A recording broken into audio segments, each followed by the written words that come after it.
মহাপুৰুষ শ্ৰীমন্ত শংকৰদেৱ শংকৰ ৯৫ সংখ্যক অধিৱেশনলৈ আৰু মাত্ৰ হাতত কেইটামান দিন বাকী। এইবাৰ এই ৯৫ সংখ্যক যি ৰাজ্যিক অধিৱেশন, সেই ৰাজ্যিক অধিৱেশন শোণিতপুৰ জিলাৰ জামুগুৰিহাটত অনুষ্ঠিত হ'ব। আৰু জামুগুৰিহাটৰ যিটো জ্যোতি বিষ্ণু সমন্বয় ক্ষেত্ৰ ঢলাই বিলৰ, সেই জ্যোতি বিষ্ণু সমন্বয় ক্ষেত্ৰত এতিয়া উদুলি মুদুলি পৰিৱেশৰ বিৰাজ কৰা পৰিলক্ষিত হৈছে।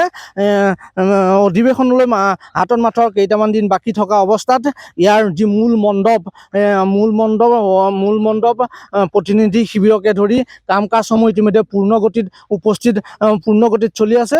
মোৰ ভিডিঅ' জাৰ্ণালিষ্টে আপোনালোকক দেখাইছে ইয়াৰ সমগ্ৰ পৰিৱেশ। এয়া হৈছে জ্যোতি বিষ্ণু সমন্বয় ক্ষেত্ৰত ইতিমধ্যে নিৰ্মাণ কৰি থকা এটা অস্থায়ী প্ৰকাণ্ড নামঘৰ। আৰু এই নামঘৰটো সম্পূৰ্ণ প্ৰাকৃতিক উপাদানেৰে তৈয়াৰ কৰা হৈছে। বাঁহ বেত আৰু ইয়াৰ যিসমূহ খুঁটা, এই খুঁটাসমূহ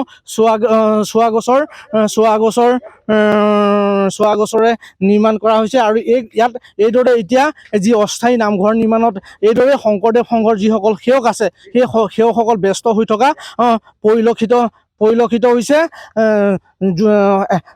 ভক্তি ৰসত বুৰ গৈছে জ্যোতি বিষ্ণু সমন্বয় ক্ষেত্ৰ। মই এগৰাকী সেৱক আছে শ্ৰীমন্ত শংকৰদেৱ সংঘৰ, তেখেতৰ ওচৰলৈ যাবলৈ চেষ্টা কৰিম। আপোনালোকে যি প্ৰাকৃতিক উপাদানেৰে যি জ্যোতি বিষ্ণু সমন্বয় ক্ষেত্ৰত যি এই অস্থায়ী নামঘৰ নিৰ্মাণ কৰি আছে, কি ক'ব? কৃষ্ণ কৃষ্ণ, জয়গুৰু শংকৰ। আমি নামঘৰ, বিশেষকৈ নামঘৰ সমিতিৰ আমাৰ এইভাগ সকলো নামঘৰ সমিতিৰ ওপৰতে দায়িত্ব দিয়া হৈছে। গতিকে আজি আমি 1 মাহৰ পৰা এই নামঘৰ ভাগৰ প্ৰস্তুতি আমি 1 ডিচেম্বৰ পৰা কৰি আছোঁ।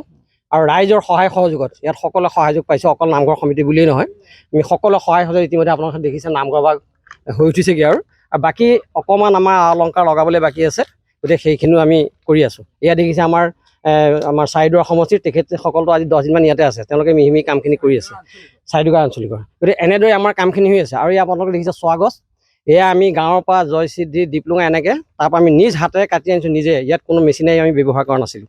গতিকে কাটি আনি ট্ৰেকত আনি ইয়াত কৰিছোঁ। গোটেইখিনি চচা মেলা উঠোৱা, আৰু আপোনালোকে দেখিছে গোটেই কাঠি কামি চোৱা চিতা সকলো চব আমাৰ হাতৰ। গতিকে ইয়াত আমি যিখিনি ৰাইজৰ সহায় সহযোগিতা পাইছোঁ, সঁচাকৈ আমি অতি আনন্দিত, অতি উৎফুল্লিত। গতিকে আমি আশা কৰিছোঁ যে অহা 6, 7, 8 ফেব্ৰুৱাৰী যি অনুষ্ঠান ভাগ হ'ব, তাত আমি সকলো ৰাইজৰ পদধূলা পাবৰ কাৰণে তেজপুৰবাসী ৰাইজ আৱেগেৰে আমি বাট চাই আছোঁ। গতিকে আমি আশা কৰিছোঁ সকলো আহি ইয়াত আমাক সহায় সহযোগ কৰে, পদধূলা লৈ আমাক কৃতাৰ্থ কৰিব, আমি তাৰে কাম। আৰু ইতিমধ্যে বাকী কামসমূহ খুব ক্ষিপ্ৰতাৰে হৈ আছে। আপোনাৰ মূল আমাৰ কাৰ্যালয়, মূল মণ্ডপ ইত্যাদিসমূহ আমাৰ খুব ক্ষিপ্ৰতাৰে হৈ আছে। গতিকে আমি খুব কম সময়ৰ ভিতৰত অনুষ্ঠানৰ আগে গোটেই কামখিনি সম্পূৰ্ণ হৈ দিব। সকলো ভক্তবান ৰাইজ আহক, আমাক পদধূলা দি আমাক কৃতাৰ্থ কৰক, আমি তাৰেই কামনা কৰিছোঁ। ইয়াৰ আকাৰটো কিমান? ইয়াৰ আকাৰটো হ'ল আপোনাৰ টোটেল মূল নামঘৰ ভাগিৰ হ'ল আমাৰ 80 ফুট, আৰু বহল হ'ল আপোনাৰ 40 ফুট, আৰু আমাৰ বাটচৰা আৰু মণিকূট মিলাই 150 ফুট। এনেদৰে আমাৰ কামখিনি আগবাঢ়িছে। আমাৰ মাজত আন এগৰাকী সেৱক আছে, তেখেত হৈছে বংশী ভূঞা। তেখেতৰ পৰা আমি কিছু কথা জানিবলৈ চেষ্টা কৰিম। কেনেকুৱা পৰিৱেশ বিৰাজ কৰি আছে এতিয়া? জয়গুৰু শংকৰ, এইটো আমি ভাবিব নোৱাৰোঁ, আমাৰ জীৱনত নোপোৱা এটা অলৌকিক নিচিনা আমাৰ কাৰণে। ইমান সুন্দৰ লাগিছে, আৰু আহি ইয়াৰ পৰা আমি কোনো কাৰণত যাবলৈ ইচ্ছা নকৰোঁ। তাৰমানে ইয়াত কামখিনি দেখি, ইয়াত গোটেই পৰিৱেশটি দেখি, গোটেই ভকত বৈষ্ণৱ দূৰ দূৰণি, আমাৰ তেজপুৰ জিলাখন ঢেকীয়াজুলিৰ পৰা চতিয়ালৈকে বিস্তৃত। গতিকে প্ৰতিটো আঞ্চলিকৰ পৰা আমাৰ 7টা আঞ্চলিক, এই 7টা আঞ্চলিকৰ ভিতৰত আমি 200 শিবিৰ বনাম। সেই 200 শিবিৰ বনাবৰ কাৰণে প্ৰতিখন প্ৰাথমিকে আহি একদম ঘৰতে বাঁহ কাঠ ৰেডি কৰি ইয়াত খেৰৰে বেৰ চেৰবিলাক দিব, আৰু গোটেই ত্ৰিপালেৰে ঢাকি গোটেই শিবিৰবিলাক আপোনালোকে সেই অঞ্চলবিলাক আপোনালোকে দেখিলে গম পাব যে প্ৰত্যেকটো প্ৰাথমিকৰ প্ৰতিজন বাপ বান্ধৱ আই মাতৃ সমস্তই নিজৰ সৰ্বোচ্চ উৎসৰ্গা কৰি এই অনুষ্ঠানভাগ যাতে কেনেকৈ সফল কৰিব পাৰোঁ তেওঁলোকে সম্পূৰ্ণ নিমজ্জিত হৈছেহি।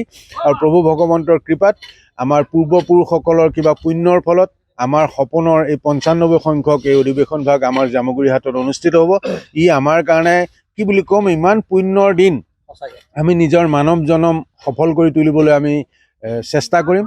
আৰু ইয়াত অসমৰ বিভিন্ন প্ৰান্তৰ ধুবুৰীৰ পৰা শদিয়ালৈকে যিমান সমস্ত বাপ বান্ধৱ আমাৰ ইয়ালৈ আহিব, তেখেতসকলে যাতে আমাৰ ইয়াত আহি কোনো ধৰণৰ যাতে কষ্ট নোপোৱাকৈ আমাৰ এই অনুষ্ঠান ভাগ, আমাৰ 95 সংখ্যক অধিৱেশন ভাগ আমি সফল কৰি তুলিব পাৰোঁ। তাৰ বাবে আমাৰ প্ৰায় 39টা শাখা কমিটিয়ে ইতিমধ্যে নিজৰ শিবিৰৰ কাম বা অন্যান্য যাৰ যাৰ যেনেকুৱা বিভাগ আছে 39টা বিভাগৰ প্ৰত্যেকেই নিজৰ নিজৰ কামত হাত দিছে আৰু ইতিমধ্যে আমাৰ নৌকাখন বনাই আছে পতাকা বেদীৰ ইতিমধ্যে কাৰণে। আমি দেখা পাইছো যে বিভিন্ন স্থানৰ পৰা অহা আপোনালোকৰ যিসকল সেৱক আছে তেওঁলোকে ইয়াত খেৰ কাটিছে এক একদম ভক্তিৰসত বুৰ গৈছে একদম ভক্তিৰ ৰসৰে সমন্বয় ক্ষেত্ৰ আপোনালোকৰ পৰা এটা নাম আশা কৰিছো। হয় জ্যোতি বিষ্ণু সমন্বয় ক্ষেত্ৰ।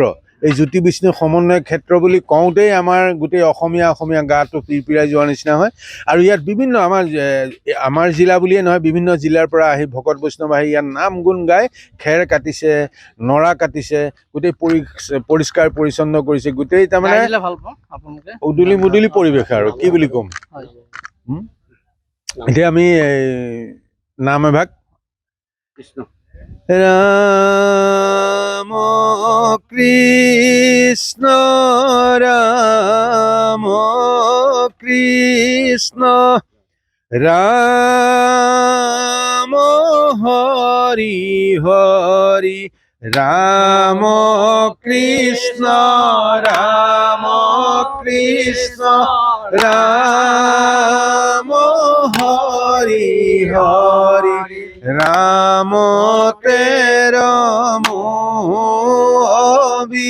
অবিরাম রাম রাম রাম কৃষ্ণ রাম কৃষ্ণ রাম হরি হরি কলি যুগে রাম নাম হার হরি হরি রাম কৃষ্ণ রাম কৃষ্ণ রাম হরি হরি রাম নাম বিনে নাহি আর রাম রাম রাম কৃষ্ণ রাম কৃষ্ণ রাম হরি হরি। জয় জগৎগুৰু শ্ৰীমন্ত শংকৰদেৱৰ জয় এক শৰণ হৰিনাম ধৰ্মৰ জয় 95 সংখ্যক সংঘৰ অধিৱেশন কৃষ্ণ জয় গুৰু শংকৰ।